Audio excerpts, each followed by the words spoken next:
Support comes from the Missouri Forest Products Association. Missouri produces wood pallets, railroad ties, white oak barrels, hardwood floors, and more. Details on the variety of products made in the state are at choosewood.com. From St. Louis Public Radio. This is St. Louis on the Air. I'm Sarah Fensky. Kaleidoscopes are having a moment in St. Louis. It's not just that a kaleidoscope show is now on display at the Foundry Art Centre in St. Charles, although that's a big deal. No, it's also that an international expo for kaleidoscopes is coming to town May 12th. That's the 30th annual Brewster International Kaleidoscope Expo. And joining us now to tell us about it and this art forum is Mike Thibodeau. By day, he's a computer scientist, but he's also a kaleidoscope artist and a collector. Mike, welcome. Well, thank you for having us. And we're also joined today by Donna Thibodeau. She has been a computer scientist and a bakery franchise owner, but she is also a kaleidoscope artist and collector. Donna, welcome. Thanks, Sarah. It's great to be here. So, Mike, I understand this started for you when you walked into a shop on St. Charles's Main Street. Was it sort of like kaleidoscope passion at first sight? Well, we had come across a kaleidoscope in one of the shops and then wandered down the street a little more, went into the Glass Workbench, if I can drop names. Sure. And found a kaleidoscope kit there. And we decided we were going to try to make that out of wood. And then later, we had both been junior achievement advisors in the night program in the 90s and thought, well, this would be a good kit for the junior achievement kids. And we turned it into a kit, did really well with that in that JA company that year. Then that spring, Junior Achievement asked us to make that kaleidoscope kit available to the 800 junior achievement companies across the country. And we thought, well, yeah, we could do that. That'd be fun. And we took a 401k loan to buy materials to make all the kaleidoscopes, spent the summer getting ready for the fall when Junior Achievement started, and we sold 24 kaleidoscopes. So then it was, well, we better start doing craft shows and art shows. We got that 401k loan to pay for and a spare bedroom full of kaleidoscope parts. Yeah, so it almost seems like there was some practical considerations here. You saw a project for the kids, and then you see, okay, we took out this loan, we want to pay off this loan. At some point, did you start to say, I actually love this? Yes, the kaleidoscopes, they're two pieces of art in one. The outside is often beautiful. The inside is just a wow thing so much of the time. As we were doing craft shows, we were making so many of the same kind of scopes because that's what we had all the parts for. And we thought, we can do more. So we started thinking other ways to make the bodies. We started doing inlay in our wood, other mirror systems, other image chambers, and then Mike learned about the Brewster Kaleidoscope Society, and so then we got involved in that. And so this Brewster Kaleidoscope Society, who are these guys? Well, they're a collection of kaleidoscope collectors, retailers, and artists. We meet every year, but we haven't met for the last 2 years, and then this year it's still a little bit COVID. COVID careful? Yeah. And actually all of our international folks are not traveling to the U.S. as they have to quarantine when they get back home, and that wasn't going to work out for them. But some of them, one of them has artwork at the Foundry Art Centre. 2 pieces by Koji Yamane from Tokyo, Japan are there.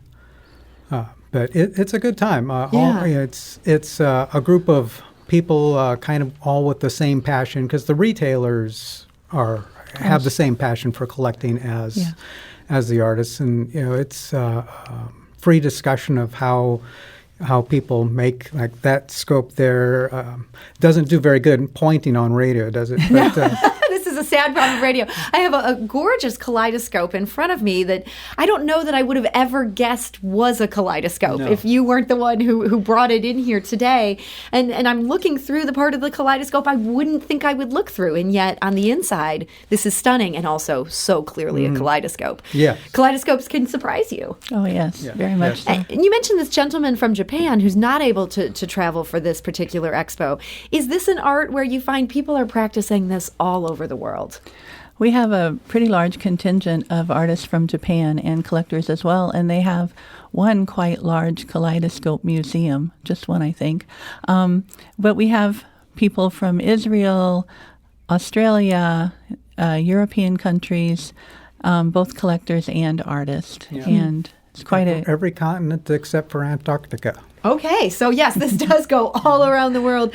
And do you find that, there's, as you mentioned, there's two different parts of this. There's sort of the outside part, and then there's the amazing world going on the inside. Are people drawn to one of those more than the other, innovating in one area? Some people, when people walk through the Foundry Art Centre, if they didn't know they were coming into a kaleidoscope exhibit, they think they're looking at sculpture. Yeah. And then we say, no, look through this end. Yeah. And then it's two pieces of art in one, as Donna said. And so some of these you might think you're just looking at a normal sculpture. You might have no idea that there's the world of the kaleidoscope on the inside. Absolutely. Some of them are just so beautiful on the outside, and you could display them proudly on your mantle and never even think, oh, there's another piece of art in there. Mm-hmm. So I think the innovation goes on both directions. So I understand at the Foundry Art Centre, there's a kaleidoscope necklace. There's also a kaleidoscope that weighs about 400 pounds. It's quite a gamut there. What's the most unique kaleidoscope you've ever encountered? Oh, my. I've seen kaleidoscopes that are also fountains. Whoa, like water is coming out of the kaleidoscope. And the water is the object to look at. Most unique. There's the one in the hospital that Bob Aid did that covers multiple floors of a hospital. Okay, these are fairly unique here. And yes. I'd say the fountain, this also is a very appropriate answer. The world's largest is in Nyack, New York. It's a former grain elevator. Wow. There's that one. And I was going to ask how expensive these kaleidoscopes can get, but I imagine one made out of a former grain elevator. That's priceless. Yeah, and the one at the Children's Hospital in Cincinnati, Bob Aid's kaleidoscope. That's not one can buy. You commissioned that to be built there. This is a piece of public art, really. But, yeah, and the works that we have at the Foundry, the 400-pound arboreal kaleidoscope by Robert Anderson. That one is $21,500. But it is a big garden kaleidoscope. It has 3 kaleidoscopes attached to it. They're all pointed at a large bowl. It's intended to be outside, planted with flowers. And just to plug, I think it would look great with Chihuly glass at the Missouri Botanical Garden with Chihuly glass and some flowers. Then the bowl spins. Oh, wow. This huge bowl spins on a bearing, and it's incredibly smooth. He has over 100 of these pieces across the country. And, of course, they're all different. Wow. So there's a wide gamut here that these kaleidoscopes can run. I understand each of you also have pieces in this exhibit at the Foundry Art Centre. How did you choose, or was it the curator who chose? Well, we kind of helped to curate the exhibit. We worked with the Foundry to get this exhibit together. So we kind of put some pieces that would be just to represent our work, but we didn't want to go too crazy with it. So we just picked some representative of our work that do a little different, that are all different. Mm-hmm. Yeah. Was it hard to choose between the works by other artists? Well, just like trying to pick your favorite. Yeah. They're all fantastic. And they're all different, so they all, it's definitely worth the trip. And then after you go visit the Foundry, you can walk around in Old St. Charles. There you go. Make a day of it. That's exciting. This coming Friday is the Foundry's first Friday celebration. There's live music, and there's a bar, and fun activities, and I guess there's flower making. They can make gifts for Mother's Day. Okay. Yeah. Well, we want to encourage people to check that out. That is at the Foundry Art Centre. It's on display now through May 13th, so there is a chance to do that in the next 2 weeks here. And also the 30th Annual Brewster International Kaleidoscope Expo. This is called Gateway to Kaleidoscopes. That runs May 12th through 15th at the Sheraton Westport Chalet Hotel, St. Louis. We have links to both events on our website if you want to check them out for yourselves, stlonair.show. show. I am curious, though. So you kind of went through how you got into this. You told the quick version of that story. But at one point, you referred to the fact that you had kits where you could make 800 of these. Mike, I find myself wondering how long it took you to get through all 800 of those. Oh, well, it's one of those things. I don't know that we made, we made over 800. But, this was in the 90s, and we're cutting the wood, and, you do, I don't know how many, 100 of these at a time, 100 of those at a time. Yeah. So producing it took the summer of producing and working full-time, the summer and we were both working full-time at the time. Mm-hmm. How did that feel at the end when you're like, yes, we have just finished the 800 kit Kaleidoscope? I think we were just exhausted. And then very disappointed when we didn't sell that many. Yeah. And so, but still, it did lead us to this world that we really enjoy so much. Yeah, I'm kind of curious. I feel like many people at that point would have been like, wow, I finally got this done. This didn't work out the way I wanted it to work out. They would have moved on from Kaleidoscopes. What do you think kept you in that Kaleidoscope state of mind? Well, one thing is we did both really enjoy them, and we both really enjoy doing the woodwork and being creative. The other thing was the 401k loan that Mike mentioned. So we figured we can do craft shows, we can sell these, we can assemble them and sell them, and that would help us pay off the loan. Yeah. And once we started doing the craft shows, setting up wasn't any fun, but being there and doing the craft shows, that was fun. Yeah.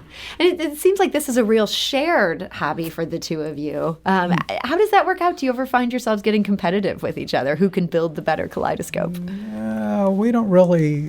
There's a lot of collaboration, and, I might pencil something out, and, we'll discuss how can we actually get that together, and and even we went that Kaleidoscope there that I'm again pointing to on radio is 8-sided, and eventually we went to 6-sided for most of our Kaleidoscopes, and that was something we discussed. And, yeah, it's something you work through together, and you enjoy that part of it. Yeah, yeah. It's nice to have someone to bounce ideas off of.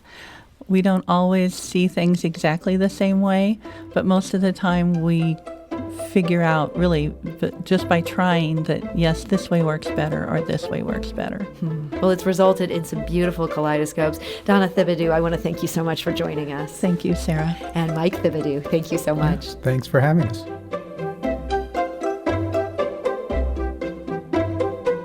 This episode was produced by Alex Hoyer, with audio engineering and podcast design by Aaron Dorr. Our executive producer is Alex Hoyer. St. Louis on the Air is a production of St. Louis Public Radio. Understanding starts here. Do you find yourself regularly listening to episodes of St. Louis on the Air? Suggest us to a friend you think might enjoy our conversations. And leave us a review and rating on Apple Podcasts on the App Store. It's the simplest way to help people discover our show. Thanks. St. Louis Public Radio is a member-supported service of the University of Missouri, St. Louis.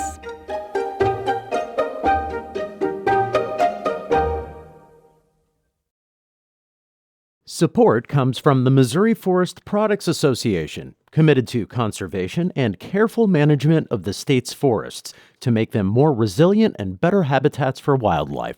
ChooseWood.com.